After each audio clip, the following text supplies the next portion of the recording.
So, I have been playing for at least the last 25 hours or so Monarch on the PlayStation 5, and I am loving it. Now, first off, want to get a couple of things out there for disclosure.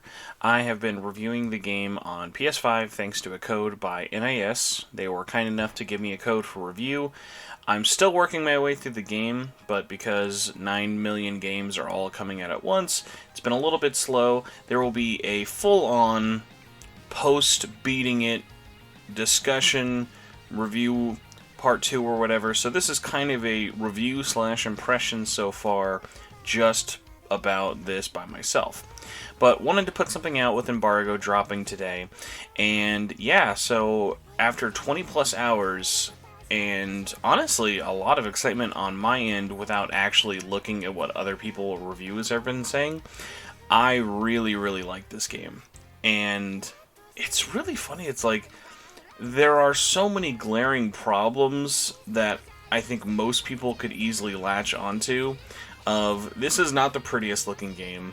This game definitely does not have the best voice acting, 3D models. This clearly is a game that I would say more on the publisher side is probably like, this is the highest budget feeling Furyu game, who was the Japanese publisher I have ever played. I've mostly known for their other games such as Caligula Effect 1 and 2, and also Lost Dimension. Ironically, the developer of this game, Lankars, is also the developer of Lost Dimension, and there's a lot of connections you can make between the two. I was a huge fan of that back on PS3 and Vita, and let me tell you, this just feels like that kind of formula. And honestly, even with all of the little minor nitpicks I'm sure most people will probably have with this game, I think this is Lankars and Furyu's best game I have ever played. And coming off of how much I really liked Caligula 2 last year, it's so interesting because on one hand, Caligula was definitely trying to scratch that Persona itch with a different kind of take on it by some of the original developers from Persona 1 and 2. Whereas Monarch has original SMT and early Atlas staff from back in the day working on this. This is not trying to be Shin Megami Tensei. This is definitely just trying to be its own thing. So the story of Monarch is actually pretty simple, but what I really like about it is it knows what it is while also kind of playing in that sandbox in a really interesting way that has definitely been done before, but I don't think has been done to this level in quite a long time. It really felt like a breath of fresh air for me. So, you are a student who has amnesia, shocker I know, at the Shin Mikado Academy, and you basically show up here, there's mist everywhere, you have no idea what's going on, everyone is either acting crazy or is trying to escape, and no one can escape the school. You wake up in this academy, and what you basically find is a small group of people who know you. There is your sister, a student who is somewhat aware of you, and a scruffy-looking doctor, and that is your initial kind of party of characters you're in the story, but not really party members. And one of the things I think is really interesting about Monarch is it's got a large cast of characters you can play as, but they sprinkle them across a very long amount of time, and you very rarely in the beginning actually are playing with multiple. A large amount of the first half of the game is just you playing with maybe one other human party character, and the other are usually just basically chess pieces. A really big motif in this game, along with the 7 deadly sins, is chess pieces. You're represented by the king, and all of your other party members are other chess pieces like the queen, the rook, pawns, etc. And one of the things that's really nice about this game is I think while the world you're in is not visually stunning, as you have probably noticed, especially if you're playing this on a PlayStation 5, it's one of those funny things where it's like, it knows what it is, though.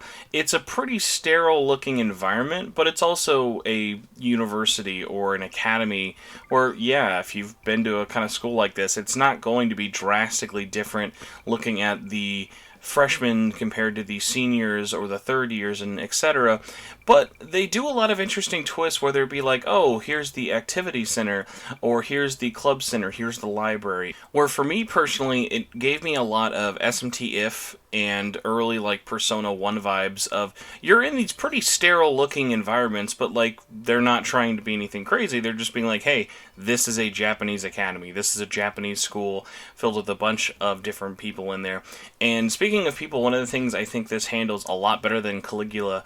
Caligula has a big thing of every NPC is a person. We'll have a little dialogue blurb, but the amount of people you can come across in Caligula is massive, whereas in Monarch, it's a little over 100. It's very manageable, and what's interesting is you're definitely not going to remember everybody's name, but what's so fun about it is like they use the amount of people really, really interesting. The different sections and the different buildings all have their problems. So when you're meeting someone who might be in the club, they're going to be freaking out over XYZ spoiler problem, whereas somebody in the freshman academy might be freaking out because, oh my god, everybody's dying around them. And it's a really interesting thing of they wrote a lot of interesting personalities in these people who don't even have any voice dialogue at all. Like, I found myself always interested to talk to the NPCs multiple times because it did change. It was a really good amount of dialogue written and kept me interested and engaged the whole time, which is always so hard to do with RPGs, especially when flavor text is like usually so bland. So the story really caught me on terms of it's a super simple premise, but just the fact of like it's an interesting enough setting and the story has a lot of interesting kind of twists and turns for everyone around you that even though you're like generic amnesia anime boy, that really doesn't deter me at all, because even though you yourself as a character aren't that interesting, characters may ask you these psych-evaluating questions that will kind of gauge how you would react, and there's no judgment really on most of these. They're just like, hey, are you the kind of person who would be mad if you got cheated on, or you would be sad? Or if you had this scenario or this fictional story happen, what would you do, almost in a kind of like choose-your-own-adventure thing. And it's really interesting. It's nice that it's kind of like it's judging you in a way that it's boosting your stats. All of your stats are gauged by the 7 deadly sins, like lust, greed, sloth, etc. But there's never a thing of like, ew, you picked that one, I'm gonna look at you like a bad guy. No, like, the characters don't really care. You all have your own problems that are going on. It's just an interesting way to kind of pick your bone. Like, so if you're someone, for example, who's played Catherine, and you like those questions of like, hey, do you want this or do you want this? This is actually much deeper than that. I think the kind of questions they ask are really interesting, and it is always kind of fun to see like what stat bonuses you get, because they were never really predictable. You could never be like, oh, okay, if I choose to go left instead of right here, I'm going to get more gluttony. Instead, I'm going to get more ego or greed. So it's nice because it doesn't really feel like you can abuse the system, and everybody, I feel like, is going to have really different amounts of stats, and the game's really fair because it's not like, oh my gosh, I need this as opposed to this, because there's a very clear difference between raising your 7 deadly sin stats and then also upgrading your skill tree. Upgrading your skill tree, whether it is a new attack, leveling up an old attack, or trying to get into a new direction, the game does a really good job of like every time you level anything up, that levels you up in general. If you level up and get a new attack, boom, you're a new level. If you're just leveling up something just to level it up, you're always going up. So it's one of those things of, even if you're not getting something new off your skill tree, if you can just double down and make an attack even just a little bit more powerful, you're getting more health. Your character is becoming stronger, so everything has a purpose to it, which I really liked. It's a really simple skill tree, but the way the party system worked for the gameplay is really fun. And now actually going into the gameplay is one of the interesting things of, you can battle as much as you want in these games, but there's no random battles. All of the battles are triggered by going into a room with a bunch of cell phones or dialing a very specific number to enter a specific battle. And what's funny is like the game does not have a focus on gameplay, even though battles are a big part of it. There is definitely a formula of go to X location, investigate things, fight here, push the story a little bit along until you find a boss, rinse and repeat.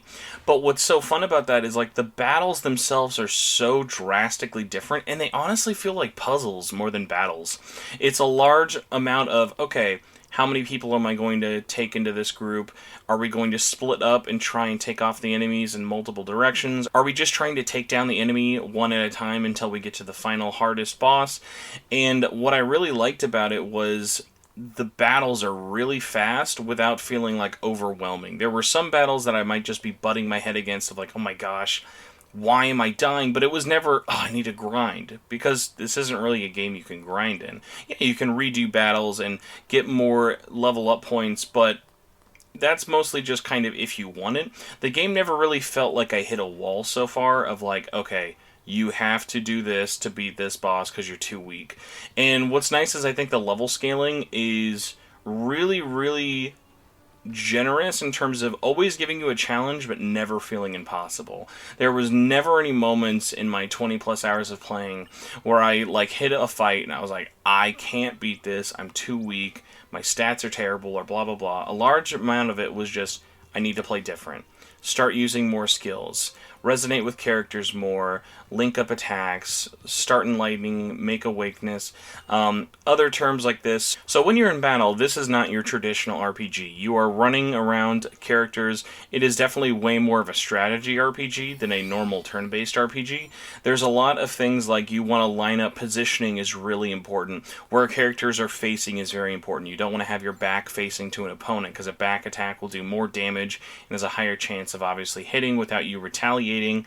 So I like that positioning is important, but the maps don't feel overly large. You're not going to get lost. These are very bite-sized kind of fights. Even the boss encounters where the maps get a little bit more large in size, every battle always feels very digestible. Like, you'd be rare to spend more than 10 minutes on a fight unless you were really dragging something out just to see what enemy actions are going to do. But yeah, battles are fun because also there's a lot of elements to kind of replay and always feel different. Like, I could redo a fight and then lose it because, oh gosh, I forgot to do this, or oh, this background attack ended up blowing up in my face. There's a lot of things like hazards in the world, like, oh, if you're in this circle radius, you're going to start bleeding, or you'll be poisoned, or you'll have fire damage. And those are fun because you can actually kind of, almost, again, like a chess match, you can trap your enemies of like, hey, if you're going to attack me, you're going to have to get this damage, and I'm going to abuse you for now bleeding and having this status ailment. So those were always really fun. They found a really good system that plays into the chess motif of there's strategy, but it's fast. It's not impossible, but it's very pick up and play friendly.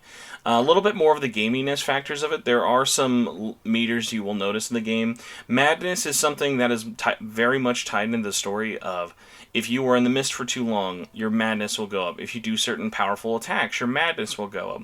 Tagging characters in a certain order or pushing certain play orders will definitely make your madness go up. Madness usually isn't a good thing unless you're trying to use it as a trump card. When you have 100% madness outside of battle, you basically just knock out.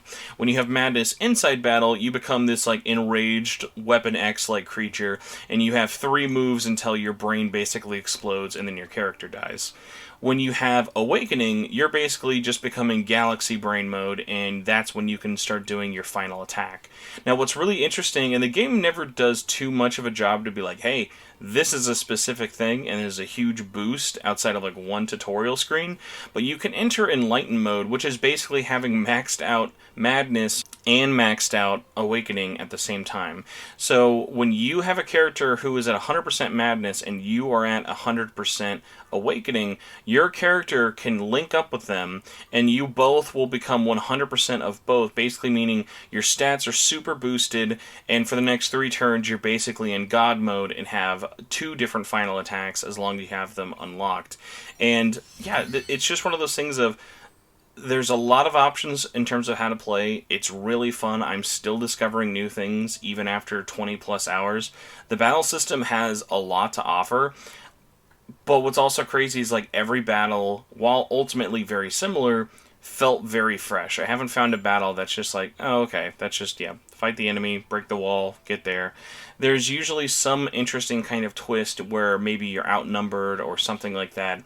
And a lot of them are just really unique, and I think people are going to have a lot of fun where if you like playing the demo, and again, if you've not played the demo, check the demo out, transfers over to the full game, you will enjoy it, or you'll know if it's not for you. So thankfully this is one of those games where there's a very generous demo of the opening act of the game. But yes, I really, really liked the gameplay. I'm still enjoying everything about it. And one of the things I want to wrap up with is a couple of little points that obviously you'll experience them a lot more than me just talking about them, but the soundtrack, while not like the largest, flashiest soundtrack of all time, is really, really good. It does a great job of using unique themes and different kind of melodies you'll hear constantly kind of rearranged or remixed in different areas around the academy. It's really, really fun. There's like a good amount of like horror mixed with kind of like melodies. What's also so interesting in kind of tying into the story, the game's tone is so much more heavy than I would have thought. I can't tell you the last time I've played a game with the kind of themes and topics that this is going into, of like, initially you would meet a character or maybe a villain and be like, oh, this guy is XYZ because of X reason. And it'll be like, I had a mean childhood, or, oh, I didn't like how I was treated about this thing, or I've been dealt a bad hand of cards. And it's like, yeah, okay, I've seen it a lot of times. But what's interesting about this one is, like, these feel very, like, real and very, like, raw and dangerous. Like, there are just straight up, like, themes in this, again, I wish I could talk about, but it's just kind of spoiling it. But it was fun to discover these things of, like, wow, this is, like, really, like, deep. Like, this isn't, like, your normal, I'm an anime villain and I'm bullying kids. It's like, no, people die.